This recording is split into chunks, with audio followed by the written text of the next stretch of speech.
Nesta aula, a gente vai revisar alguns dos conceitos que a gente viu nessas aulas anteriores do Excel de ação. Essa é a parte fundamental do curso, onde você vai pegar a lógica de como que você vai utilizar o Excel para realmente fazer diferença na sua vida. Eu espero que você utilize esse material para quando você precisar de algum guia para como que você deve iniciar uma tomada de ação. Como que você vai utilizar o Excel para fazer com que aquele seu objetivo seja realizado. Bem, aqui nós estamos vendo as etapas de ação, ou seja, esse aqui é um método que você pode utilizar para fazer com que você consiga alcançar os seus objetivos. A primeira etapa que a gente vai ver hoje é a coleta, ou seja, como que a gente vai definir os nossos objetivos e qual é a maneira de coleta que a gente vai utilizar. Neste caso, você vai utilizar as planilhas do Excel para fazer as suas análises. E como que você define seus objetivos? Uma maneira fácil de você começar a definir seus objetivos para que você tenha um crescimento profissional é refletir sobre qual que é a sua função na empresa e pensar como que você consegue trazer mais resultados. Ou seja, se você trabalha com vendas, você tem que verificar como que você vai utilizar uma planilha do Excel, quais argumentos você vai conseguir através dessa planilha para que você consiga aumentar o número de vendas. Isso pode ser, como a gente viu anteriormente, a questão do consumo de combustível do carro. Você consegue convencer seus clientes mostrando através de dados, apresentações, ou até mesmo utilizar aquela informação como base para fazer algum layout bonito que você vai utilizar para mostrar para o seu cliente que realmente vocês têm dados que comprovam que veículos mais novos consomem menos combustível. Isso pode até auxiliar a vender carros mais atuais, que têm a tendência de gerar menos problemas, ou seja, menos garantia, e aumentar a satisfação do seu cliente. Ou seja, você vai melhorar suas vendas e o pós-venda também. Outro exemplo é caso você trabalhe no setor de qualidade de alguma empresa. Caso você verifique que algum problema está acontecendo muito, ou que você não sabe muito bem o que está acontecendo na fábrica, uma maneira de você começar a se direcionar e passar um feedback melhor para o seu gestor é utilizando planilhas onde elas vão mostrar quantos problemas que a gente teve por máquina, por peça ou por setor.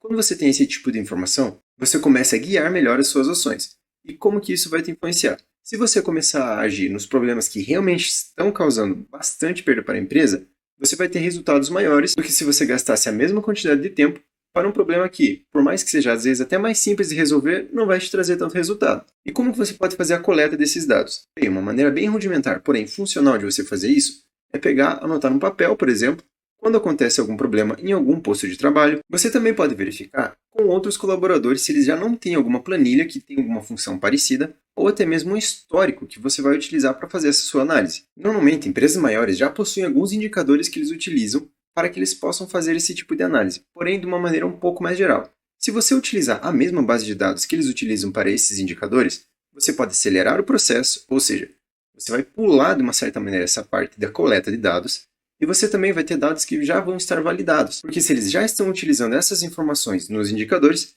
significa que esses dados já foram pensados na maneira que eles vão ser coletados. A parte do processamento. Essa é uma parte automatizada, digamos assim, que você vai começar a ter nas suas planilhas.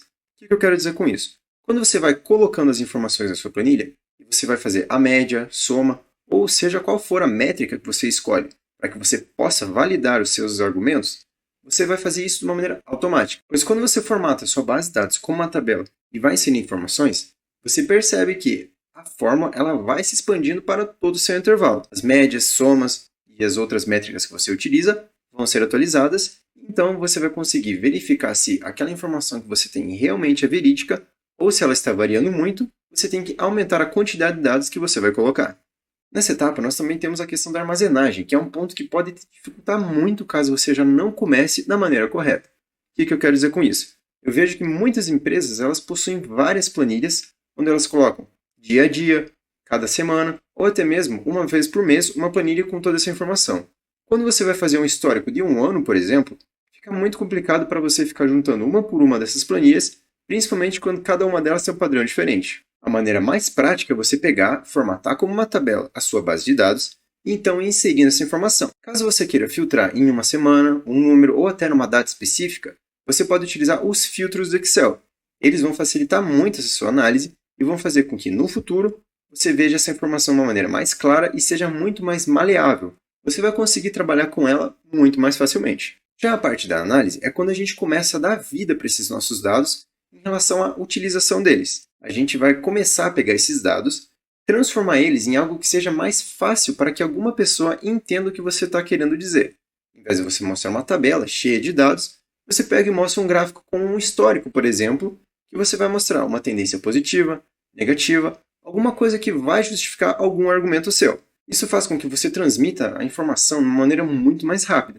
E se alguém questionar como que você chegou naqueles valores, você já vai ter uma base de dados que você pode mostrar para aquela pessoa, e caso ela pergunte novamente como que você obteve aqueles dados, você já definiu na etapa de coleta e você já analisou e concluiu que são verídicos aqueles dados que você utiliza para essa sua análise. E a última etapa, que é a mais importante, é a etapa de ação. É quando você vai pegar toda essa informação e você vai transformar num relatório que você vai apresentar juntamente quando você vai tentar convencer seu chefe de alguma coisa. Ou até mesmo quando você vai fazer uma apresentação para mais de uma pessoa e você vai mostrar para eles os seus argumentos, baseados em dados, para justificar aquele seu objetivo ou ponto de vista. Tendo um argumento mais forte, a chance de que você consiga atingir o seu objetivo ou que você verifique o que você tem que melhorar para que você consiga atingir ele é muito mais fácil. Esse conjunto de ações vai fazer com que você tenha mais credibilidade na hora de apresentar uma ideia. Isso vai fazer também com que, caso você tenha a aprovação dessa ideia, você já vai ter um direcionamento do que você tem que fazer e você já sabe quais pontos precisam ser melhorados e quais pontos você não deve perder tempo. A partir do momento que você começa a ter esses resultados, ou que você começa a apresentar esse tipo de relatório e tem um feedback, você começa a se direcionar de uma maneira mais eficaz como profissional para evoluir a sua carreira. Então, para a gente concluir essa aula, de uma maneira geral, você tem que cumprir cada uma dessas etapas pensando na próxima. Por exemplo, quando você está fazendo a coleta dos seus dados, ou seja, você definiu seus objetivos e você está definindo como que você vai coletar esses dados, você tem que pensar como que você vai fazer o processamento deles. E também, no seu processamento, se a maneira que você está lidando com aqueles dados será a melhor maneira para que você faça a análise deles posteriormente. Então, depois de você ter o feedback do seu chefe, ou até mesmo na sua primeira apresentação, você tem que pensar se você está apresentando da melhor maneira possível aquelas informações para que você justifique o seu argumento. Isso tudo é uma questão de prática. Conforme você for fazendo isso, você for praticando, você vai obter experiência e você vai ver o que funciona e o que não funciona. Quando você continuar fazendo isso, você vai ver que vai ficar muito mais fácil para você justificar qualquer coisa na sua empresa. Seja ela fazer a compra de um equipamento, alguma mudança de linha, ou até mesmo mudar a direção dela em relação a quais produtos vocês estão vendendo. Eu acredito que com essa nossa finalização e revisão dos conceitos, você já vai começar a trazer resultados para sua empresa, vai se aprimorar como profissional e vai ter um direcionamento melhor de como que você deve realizar as suas atividades. E através disso receber aumentos, promoções e mudar a perspectiva que as pessoas têm sobre você.